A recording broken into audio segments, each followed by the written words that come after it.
Hello, Gundam reviewers. This is Exclude Oyster 1 again, and I'm going to give you guys another video with the RX-78 NT-1 Gundam Alex. This mobile suit has seen other days, to be honest with you. This one was actually built in 0079 during the 1 Year War, actually. It was supposed to be, so let me give you a little, let me give you a little inventory before I tell you the story on this mobile suit here. Fix that little brightness up. Sorry you can barely see her eyes. Let me get up close to that. There you go.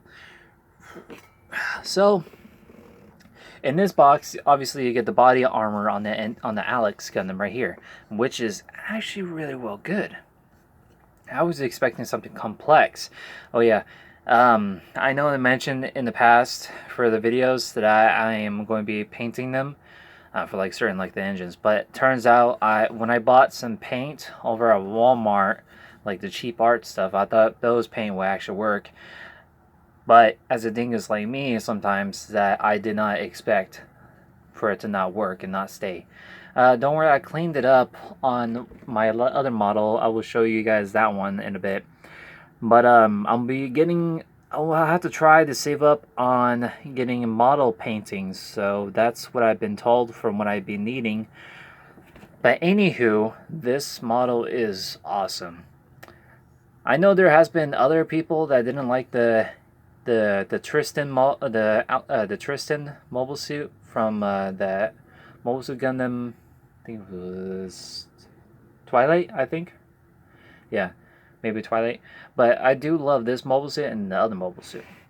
So continuing on its inventory with the body armor itself, badass, really easy. It is really easily to put it on and take it off. Very simple, not that bad. And its weapons, you have her. Ooh, where you going? You have her rifle right here. Kind of at first when I first seen this rifle, I actually assumed it was just a regular machine gun, but it turns out it is actually a beam saber. I know, right? I'm certain there's some people that actually, like me, thought it was a machine gun. And of course, you have her shield with the Alex. It has some stickers on it, and ooh, it looks so perfect with that lighting. Of course, it has a beam saber right here. Again, I didn't have any modeling painting. I will definitely get some soon. And you have 2 Gatling guns on each arms right here. 2 Gatling guns. And with that, you get the complete set of the Alex's Gundam's inventory of its weapons. Of course, it has 2 beam sabers on here. If you have any extra regular beam sabers that could come off, you can definitely put them on there. Hopefully they're the right size or not. But to the story of this Alex. So originally, the Alex Gundam was supposedly be delivered to White Base during the 1 Year War for Admiral Ray to actually pilot it. The reason is that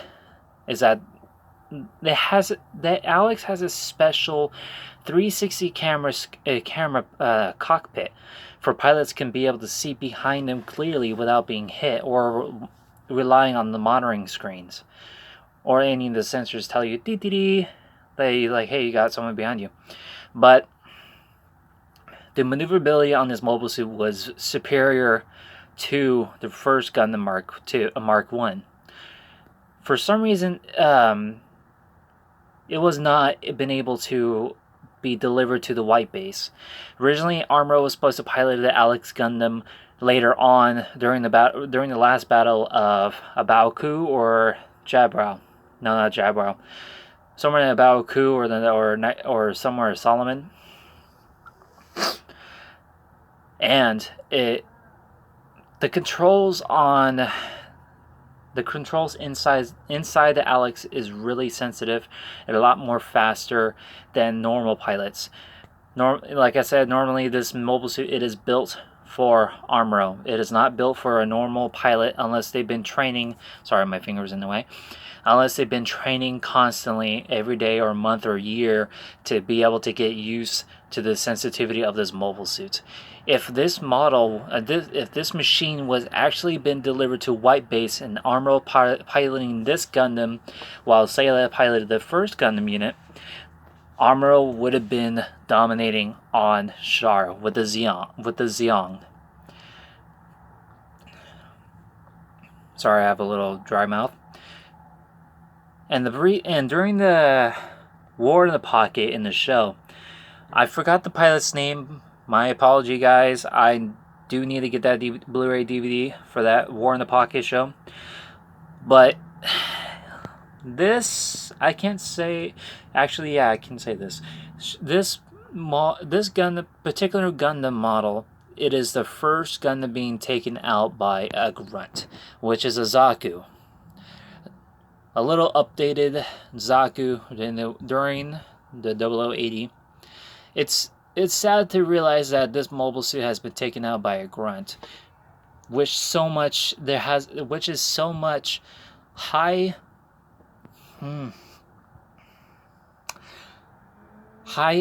ability to be able to not be taken out by merely a grunted mobile suit from Zeon. But of course, with our pilot, she wasn't.